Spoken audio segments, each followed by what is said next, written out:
Story చిలుక కథ చెప్పవా?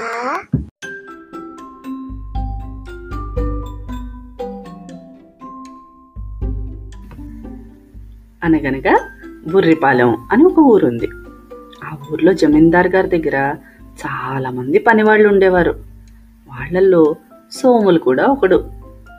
సోములు ఒకసారి జమీందార్ గారి దగ్గరికి వెళ్ళి, జమీందార్ గారు, నేను చాలా కాలం నుంచి మీ దగ్గరే ఉండిపోయాను కదండి, ఇంకా మా ఊరెళ్ళి మా అమ్మని చూసుకోవాలనుకుంటున్నానండి, వెళ్ళమంటారా అని అడిగాడు.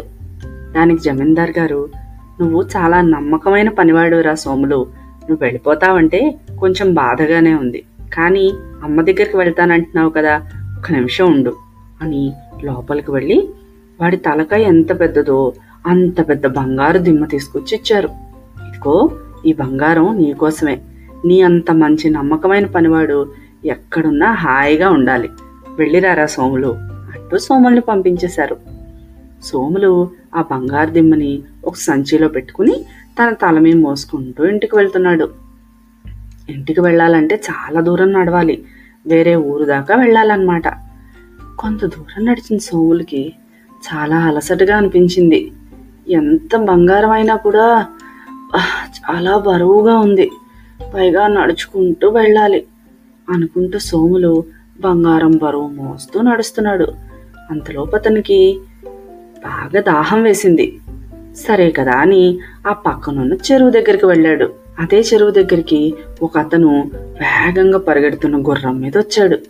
గుర్రానికి దాహం వేసిందిలా ఉంది, నీళ్లు తాగుతోంది అనుకున్నాడు సోములు.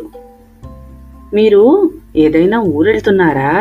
నేను మా ఇంటికి వెళ్తున్నాను అంటూ సోములు గుర్రం మీద ఉన్నవాడిని పలకరించాడు.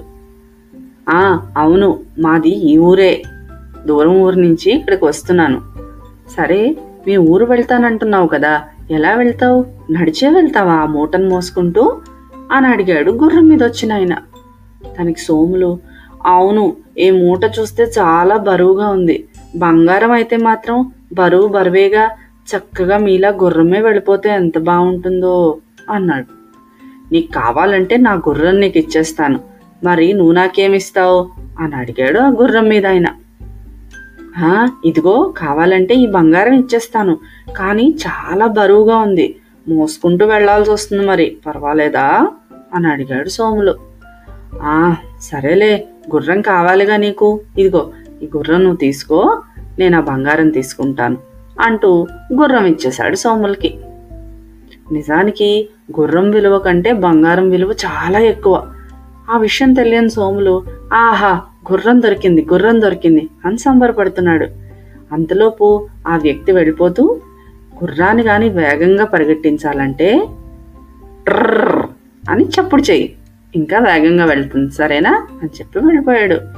సోములు గుర్రం మీద ఎక్కి కూర్చున్నాడు. చాలా బాగుంది, తనకు అలసట తెలియకుండా గుర్రమే తన్ని తీసుకెళ్ళిపోతోంది. భలేగా ఉంది ఈ గుర్రం, ఇంకా వేగంగా పరిగెడితే ఎలా ఉంటుందో చూద్దాం, ఏమనమన్నాడు, ట్రర్ అన్నాడు సోములు. అంతే, గుర్రం ఒక్కసారిగా వేగంగా పరిగెట్టడం మొదలెట్టింది. ఎంత వేగంగా అంటే దాని మీద ఉన్న సోములు కూడా కింద పడిపోయాడు. అమ్మా, ఇదేంటిది, ఈ గుర్రం నన్ను ఇలా కింద పడేసింది అనుకున్నాడు సోములు. ఇంతలోపు ఎదురుకుండా ఒక ఆయన ఆవును తీసుకుని వస్తున్నాడు. అరేరే, గుర్రం పారిపోతోందే అంటూ దాని కళ్ళెం పట్టుకున్నాడు. సోములు ఆ వ్యక్తికి చాలా థ్యాంక్స్ చెప్పాడు. మీరు పట్టుకున్నారు కాబట్టి వాళ్ళ నా గుర్రం ఉంది, లేకపోతే వెళ్ళిపోయి ఉండేది. నేను చక్క మీ దగ్గర చక్కటి ఆవు ఉంది, మీరు ఎలా చెప్తే అలా నడుచుకుంటుంది, నా దగ్గర కూడా ఇలా పరిగెట్టే గుర్రం బదులు అలా చక్కటి ఆవు ఉంటే బాగుండు, మీ ఆవును నాకు ఇస్తారా అని అడిగాడు సోములు. నా ఆవు నీకు ఇవ్వాలా? సరే, ఇస్తాను, మరి నీ గుర్రం నాకు ఇచ్చేస్తావా అని అడిగాడు అవతలున్న వ్యక్తి. సరే, ఇగో ఈ గుర్రం తీసుకుని నాకు ఆవునివ్వండి, చక్కగా ఆవు నా దగ్గర ఉంటే బోళ్ళంత పాలు, వెన్న, పెరుగు, మీగడ, నెయ్యి ఎన్నొస్తాయో అనుకుంటూ సంబరపడిపోతూ సోములు ఆవును తీసుకుని గుర్రం ఇచ్చేశాడు. ఆవు తన దగ్గరకు వచ్చిందనే ఆనందంలో తను ఊరెళ్ళేదాకా కావలసిన భోజనం తెచ్చుకున్నాడు. అదంతా ఒకటేసారి కూర్చుని తినేశాడు. ఇదంతా తినేశాక ఇంక నేను ఆవు పాలు తాగడమే ఆలస్యం అంటూ ఆవుని కూడా తనతో పాటు నడిపించుకుంటూ తీసుకెళ్తున్నాడు. చాలా దూరం నడిచాక సోములకి చాలా దాహం వేసింది. చుట్టుపక్క ఎక్కడ చెరువులు కూడా కనపడలేదు. అయినా నాకు చెరువులు నీళ్లు ఎందుకు, నా దగ్గర ఆవు ఉంది కదా, ఆవు పాలు తాగుతాను అనుకున్న సోములు ఆవు పాలు పిండడం మొదలుపెట్టాడు. ఎంత ప్రయత్నించినా ఆవు పాలు ఇవ్వట్లేదు సరికదా. చాలా అలసిపోయిన ఆవు గట్టిగా తన్నింది సోముల్ని. ఢమేల్మని కింద పడ్డాడు. అటుగా వెళ్ళిపోతున్న ఒక రైతు చూసి, అరే రే బాబు బాబు, అదేమిటి అలా కింద పడిపోయావేమిటి, లేలే అంటూ లేపాడు సోముల్ని. ఏం చేయమంటారు, చాలా దాహం వేస్తోంది, పాలు తాగుదామంటే ఇదిగో ఈ ఆవేమో తన్నింది నన్ను, నాకేమో పాలు పిండడం చేత కావట్లేదు అన్నాడు సోములు.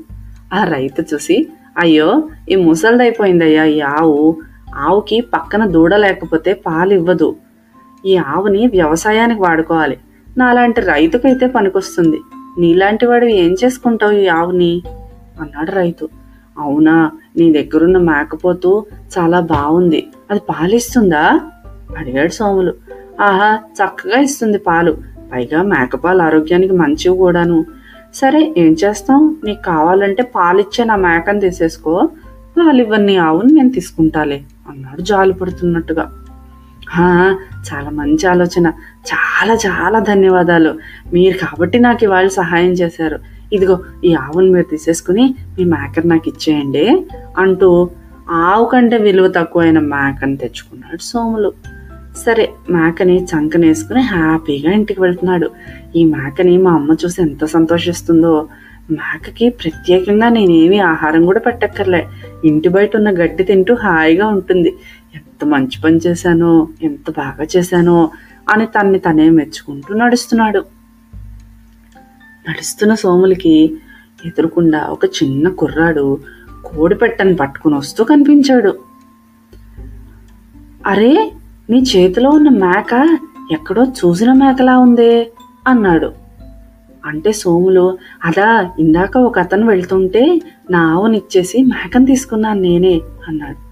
అరే రే, ఇవాళే మా ఊరి రాజుగారి దగ్గర ఎవరో మేకను దొంగతనం చేశారట, ఈ మేకను చూడబోతే ఇది అదేనేమో అని సందేహంగా ఉంది.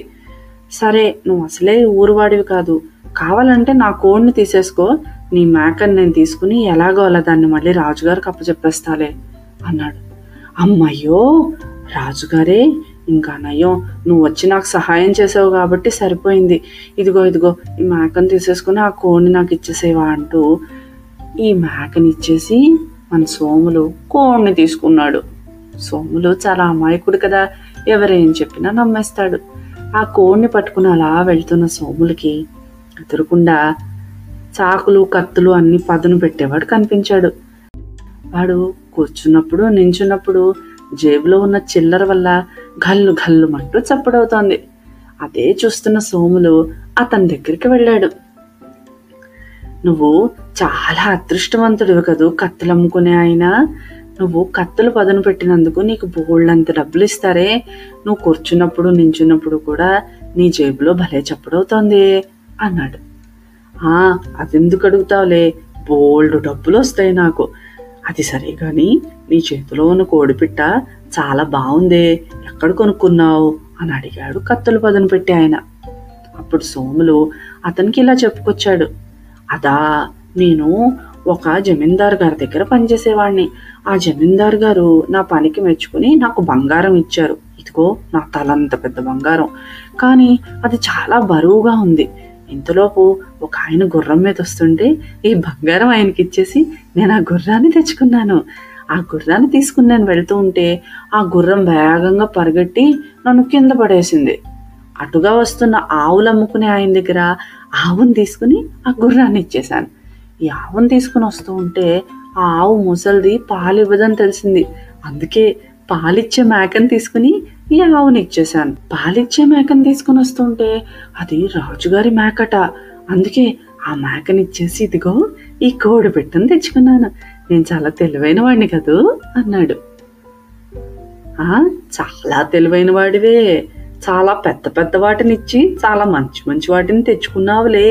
మరి ఇంకా ఆ కోడి పెట్టను తీసుకుని ఏం చేద్దాం అనుకుంటున్నావు నువ్వు అని అడిగాడు కత్తులు పదును పెట్టి ఆయన. దానికి సోములు, కోడి పెట్టను తీసుకెళ్ళి మా అమ్మకి ఇస్తాను, ఇంకేం చేస్తాను, అదే నీ దగ్గరలాగా నా దగ్గర బోళ్ళంత డబ్బు ఉంటే మా అమ్మ నన్ను చూసి ఎంత సంతోషించేదో, ఈ కత్తులు పదును పెట్టుకునే మిషన్ నాకు ఇచ్చేవా అడిగాడు సోములు. దాందే ఉంది, ఈ 2 రాళ్ళు నువ్వు కావాల్సింది, ఇమ్మంటే ఇస్తాను, కానీ నేను నష్టపోతాను కదా, కనీసం ఆ కోడి పెట్టనైనా నాకు ఇస్తావా అని అడిగాడు కత్తులు పదును పెట్టి ఆయన. సోములు చాలా సంతోషంగా, దానికే ఉంది, ఈ కోడి నువ్వు తీసేసుకుని ఆ రాళ్ళు నాకు ఇవ్వవు అన్నాడు. 2 పెద్ద పెద్ద రాళ్ళు ఇచ్చాడు కత్తులు ఆయన. ఈ 2 రాళ్ళని ఒక సంచిలో కట్టుకుని తల మీద పెట్టుకుని మోసుకుంటూ ఇంటికి వెళ్తున్నాడు.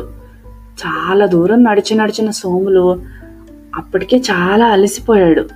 అలా నడుస్తూ నడుస్తూ దాహంగా అనిపిస్తే మళ్ళీ ఇంకో చెరువు దగ్గర ఆగాడు. చెరువు దగ్గర వంగి నీళ్లు తాగుతూ ఉంటే ఆ రాళ్ళు కాస్త నీళ్లలో పడిపోయాయి. అమ్మయ్యా, ఈ రాళ్ళు మోసుకుంటూ ఎక్కడ ఇంటికి వెళ్ళాలో అని బెంగ పెట్టుకున్నాను, పోతే పోయాయి రాళ్ళు, ఇంకా నేను హాయిగా ఇంటికి వెళ్ళిపోవచ్చు అంటూ ఆ ఉన్న రాళ్ళు కూడా అక్కడ వదిలేసి ఇంటికి వెళ్ళిపోయాడు సోములు. చూసారా పిల్లలు, సోములది అమాయకత్వం అనాలా, తెలియంతనం అనాలా, అంతటి బంగారాన్ని వదిలేసుకుని అక్కడి నుంచి గుర్రం తీసుకున్నాడు. గుర్రం కంటే చాలా విలువ తక్కువైన ఆవును తీసుకున్నాడు.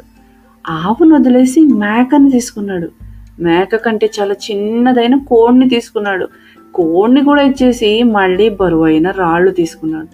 రాళ్ళను కూడా పడేసి ఇంటికి వెళ్ళిపోయాడు. మన దగ్గర ఉన్నవి ఏది మనకు అవసరము, ఏది కాదు అనే విషయం ముందు మనకి తెలియాలి. ఏమంటారు? జాగ్రత్తగా ఉంటారు కదూ. స్టోరీ కంచికి, చిలక ఇంటికి. హలో గాయ్స్, మీకు ఈ కథ నచ్చితే లైక్ చేయండి, షేర్ చేయండి. Bye bye.